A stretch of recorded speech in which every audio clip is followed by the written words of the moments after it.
Boys are narcissistic. I have one in my room, so he'll just walk in my room without even asking me. I'll be like, what are you doing outside? And he's like, I had to check out my outfit. Very fashion conscious, it sounds like. Yeah. He's like, do you like these shoes with this hat? These shoes with this hat. Oh boy. See, the thing about what you guys wear is you don't really have to worry about that. No. It's like grab two things out of your drawer, they all match. I struggle to find shoes. That's my problem. Yeah. I know. Like yoga pants or sweaty? Yeah. Black, Am I gonna yeah. be daring and wear shorts today? Yeah. So daring. That's funny. Yeah. Okay, we start on page 21. Would someone like to review what we know so far about what's going on in the Crucible?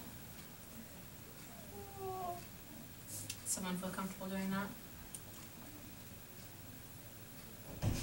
What is that? Those sticky notes? I think they measured themselves What is that? during study Sorry. hall. I was just looking at that. What's going on here so far?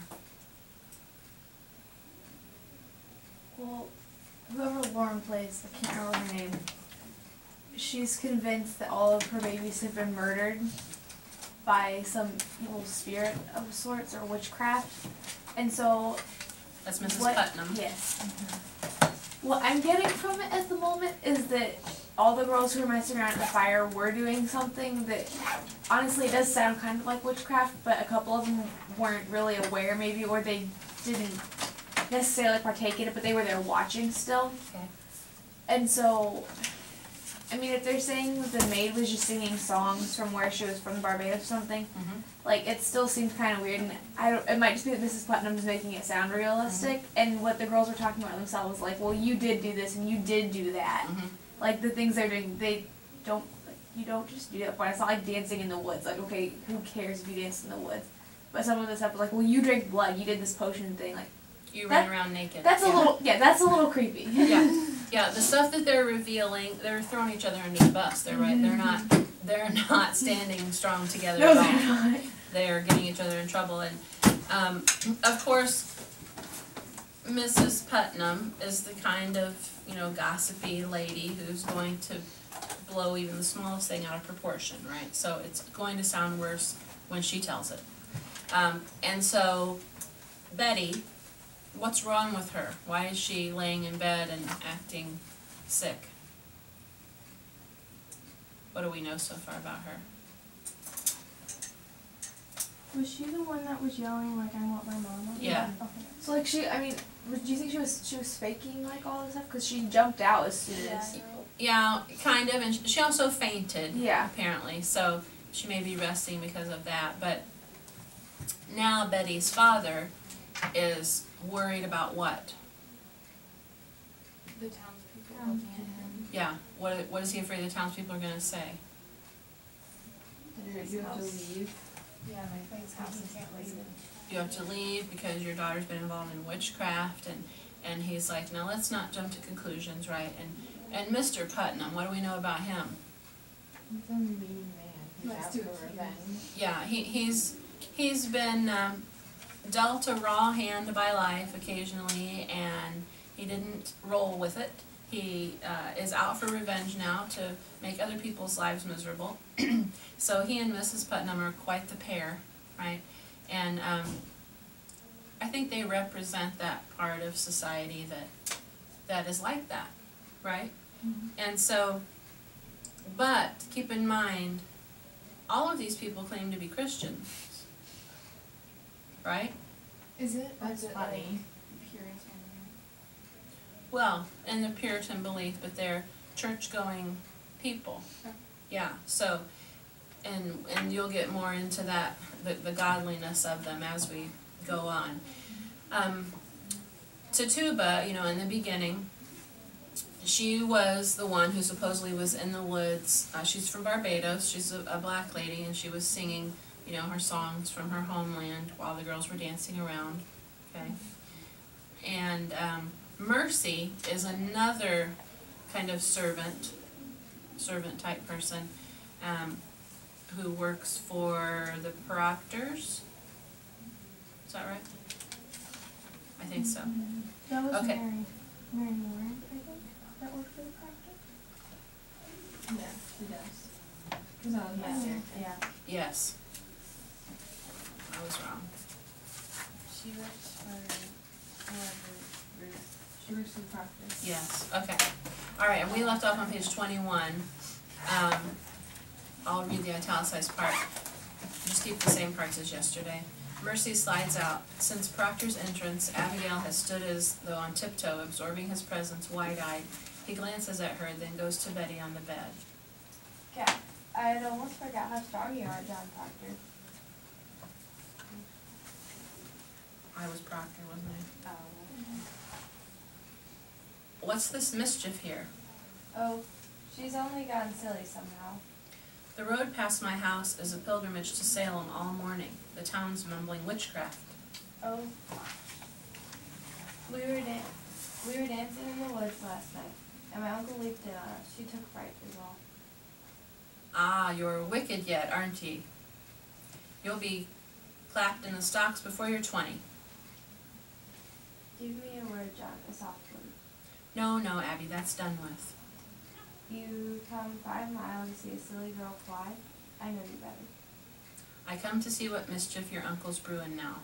Put it out of mind, Abby. John, I'm waiting for you every night. Abby, I never give you hope to wait for me. I have something better than hope, I think. Abby, you'll put it out of mind. I'll not be coming for you more. You're surely sporting with me. You know me better. I know how you clutched my back behind your house and sweated like a stallion whenever I come near. Or did I dream that? If she put me out, you cannot pretend it were you. I saw your face when she put me out, and you loved me then and you do now. Okay, what is being revealed right now? Proctor and Proctor Abby has have something going on and his wife doesn't like her. Yes, remember Abby worked for them, and the wife caught them or suspected them and sent her out. Okay? All right. Abby, that's a wild thing to say. A wild thing may say wild thing. Wait, yeah, a wild thing may say wild thing. But not so wild, I think. I have seen you since you put me out. I have seen you nights. I've hardly stepped off my farm this 7 month. I have a sense for heat, John, and yours has drawn me to my window. And I have seen you looking up, burning in your loneliness. You tell me you've never looked up at my window? I may have looked up. And you must. You are no wintry man. I know you, John. I know you. She is weeping. You're weeping. I cannot sleep for dreaming. I cannot dream, but I wake and walk about the house as though I find you coming through some door. Child. How do you call me child? Abby, I may think of you softly from time to time, but I will cut off my hand before I ever reach for you again. Wipe it out of mind. We never touched, Abby. Aye, but we did. Aye, but we did not. Oh, I marvel how such a strong man may let such a sickly wife be. You'll speak nothing of Elizabeth. She is blackening my name in the village. She is telling lies about me. She is a cold, sniveling woman, and you've been to her. Let her turn you like that. Do you look for whipping? I looked for John Proctor that took me from my sleep and put knowledge in my heart. I never knew what pretense Salem was. I never knew the lying lessons I was taught by all these Christian women and their covenanted men. And now you bid me tear the light out of my eyes. I will not. I cannot. You love me, John Proctor, and whatever sin it is, you love me yet. John, pity me, pity me. Oh. Betty? Yeah. What's she doing? Girl, what ails you? Stop the wailing. What happened? What are you doing to her, Betty?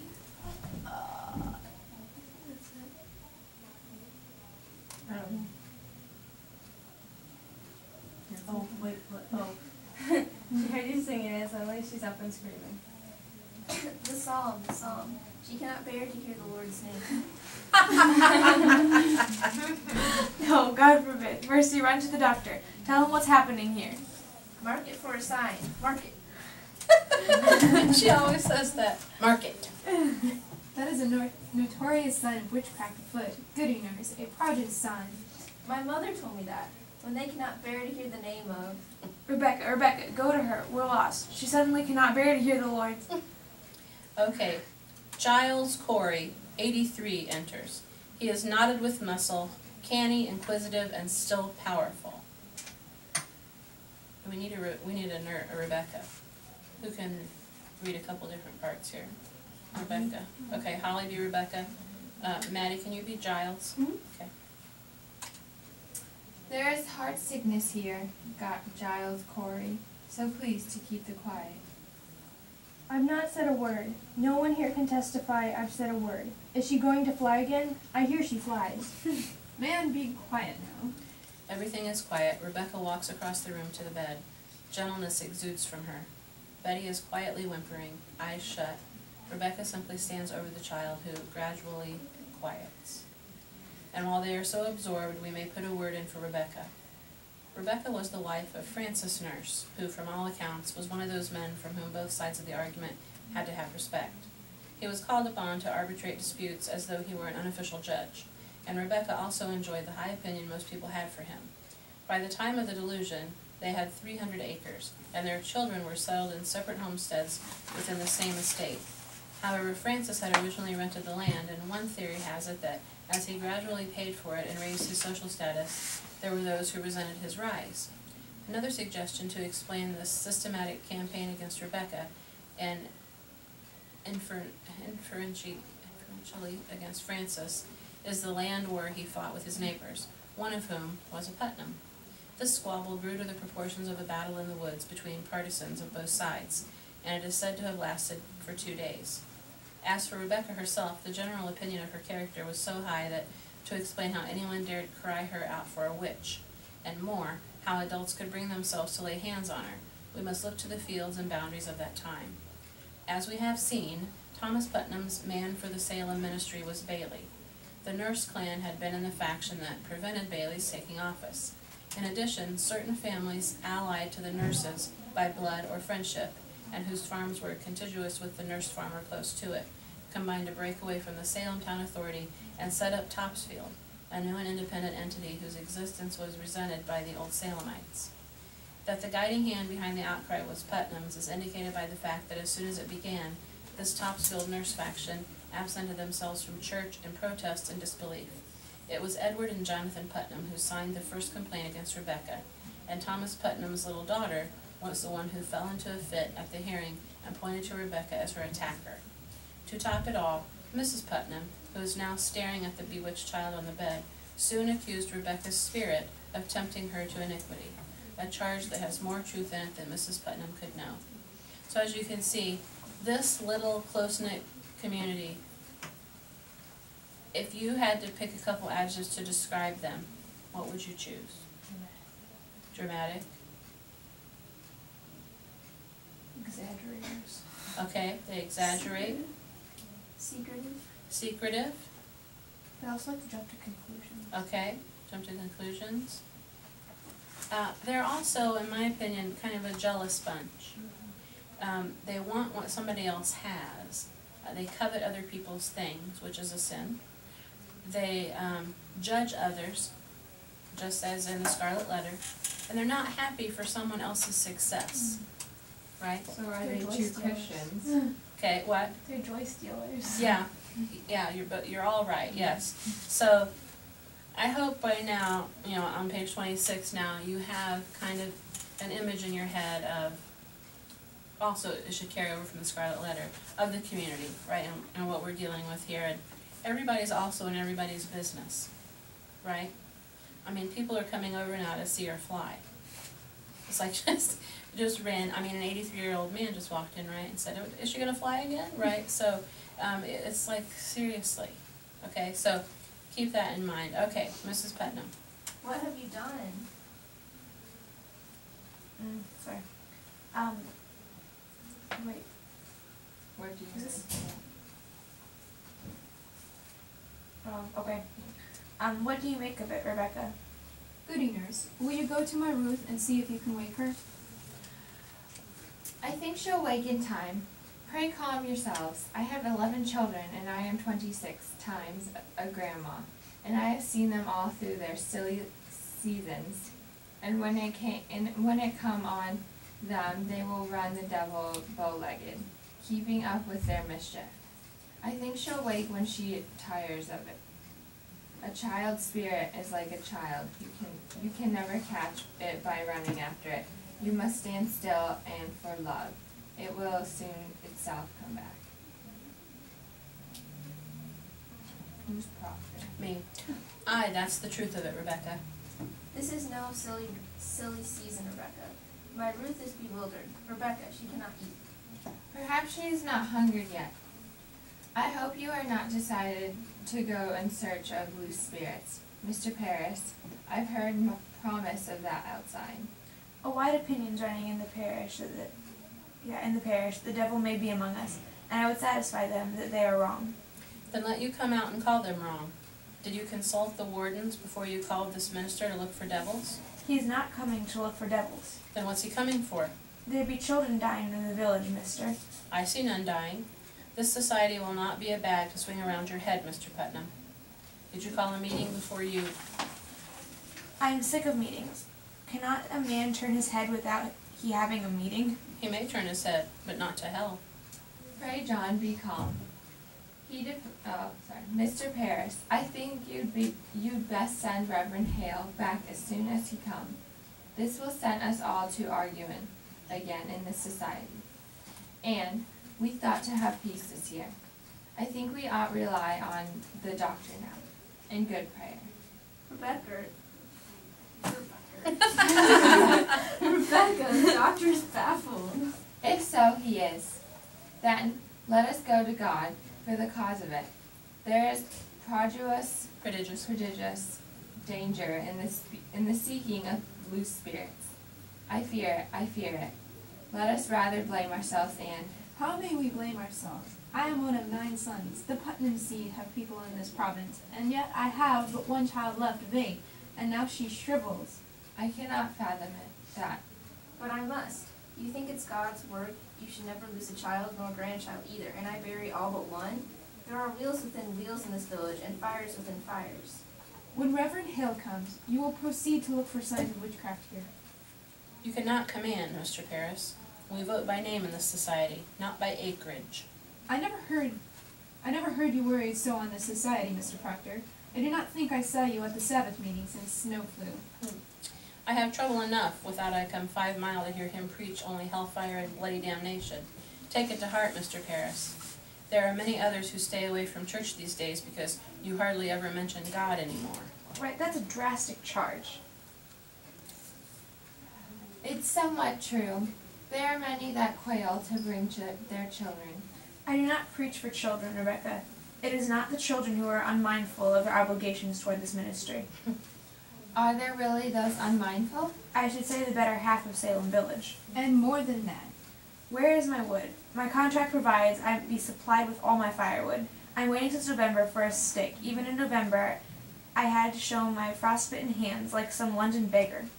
You were allowed £6 a year to buy your wood, Mr. Paris. I regard that £6 as part of my salary. I am paid little enough without I spend £6 on firewood.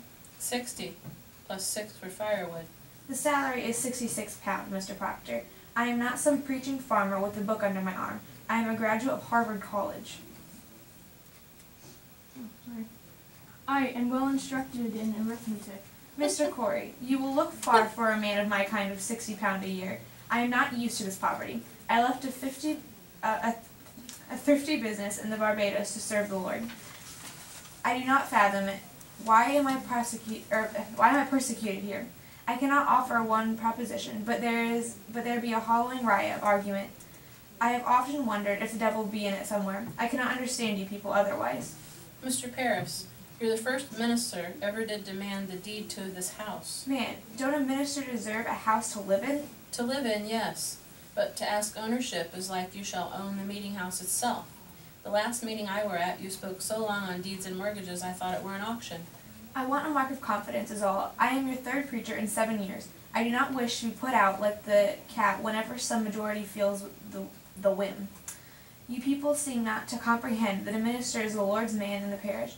A minister is not to be so lightly crossed and contradicted. There is either obedience or the church will burn like hell is burning. Can you speak 1 minute without we land in hell again? I'm sick of hell. It is not for you to say what is good for you to hear. I may speak my heart, I think. What are we, Quakers? We are not Quakers here yet, Mr. Proctor, and you may tell that to your followers. My followers. There is a party in this church. I am not blind. There is a faction and a party. Against you? Oh, sorry, I wanted to read your part. Against him in all authority. Why then I must find it and join it. He does not mean that. He confessed it now. I mean it solemnly, Rebecca. I like not the smell of this authority. No, you cannot break charity with your minister. You are another kind, John. Clasp his hand, make your peace. I have a crop to sow and lumber to drag home. What say you, Giles? Let's find the party. He says there's a party. I've changed my opinion of this man, John. Mr. Paris, I beg your pardon. I've never thought you had so much iron in you. Why, thank you, Giles. It suggests to the mind what the trouble be among us all these years. Think on it. Wherefore is everybody suing everybody else?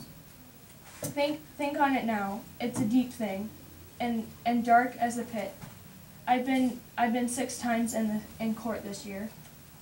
Is it the devil's fault that a man cannot say you good morning without you clap him for defamation?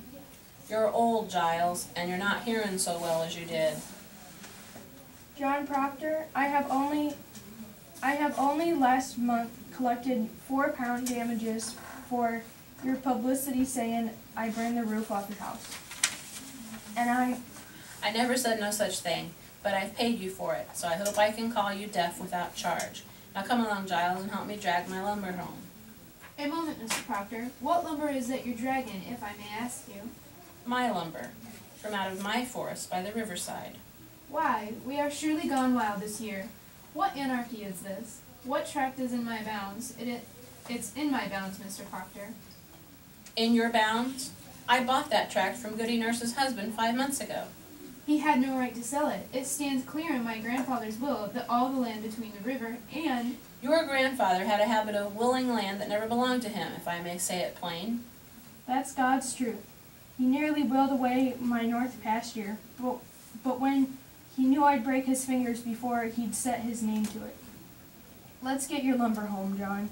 I feel a sudden will to work coming on. You load 1 ounce of mine, and you'll fight to drag it home. Aye, and we'll win too, Putnam. This fool and I. Come on.